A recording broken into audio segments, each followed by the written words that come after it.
Hello बच्चों, चलिए प्रश्न पढ़ते हैं। प्रश्न दिया है, खेतों में खाद तथा उर्वरक का उपयोग क्यों करते हैं।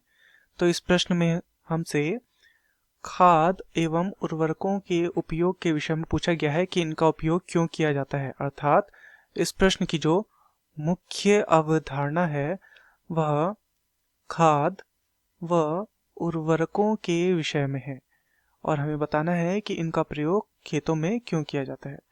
तो चलिए सबसे पहले हम ये देखते हैं कि ये होते क्या हैं। तो सबसे पहले हम देखते हैं कि खाद क्या होती है।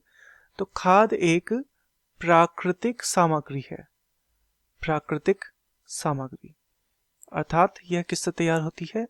यह तैयार होती है जो पौधे तथा जो जीवों का जो अपशिष्ट होता है, पौधे व जो पशु अपशिष्ट होता है, उससे यह तैयार होती है खाद। दूसरा होता है हमें यहाँ पर जो दिया गया है वो है उर्वरक। तो उर्वरक क्या होते हैं यह भी देखते हैं। उर्वरक व्यावसायिक रूप से व्यावसायिक व्यावसायिक रूप से व्यावसायिक रूप से तैयार पादप पोषक हैं। व्यावसायिक रूप से तैयार पादप पोषक हैं।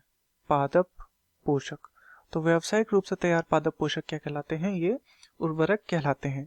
इसके अंतर्गत सम्मिलित हैं नाइट्रोजन, नाइट्रोजन, फास्फोरस, फास्फोरस आदि। इस प्रकार के ये जो है ये व्यावसायिक रूप से तैयार किए जाते हैं और ये पादप पोषक का कार्य करते हैं। तो इन्हें हम बोलते हैं उर्वरक। इन्हें देखते हैं कि इन्हें हम उपयोग क्यों करते हैं, खाद व उर्वरकों का उपयोग क्यों करते हैं, इसके पीछे का कारण क्या है। तो कारण जानते हैं। तो जब हम इनका उपयोग करते हैं तो इनके उपयोग से खेत की जो होती है उर्वरा शक्ति, उर्वरा शक्ति यहाँ पे क्या होती है, बढ़ती है। तो उर्वरा शक्ति बढ़ाने के लिए इनका उपयोग किया जाता है। और यदि उर्वरा शक्ति बढ़ेगी तो क्या होगा, तो फिर उत्पादन भी अधिक होगा।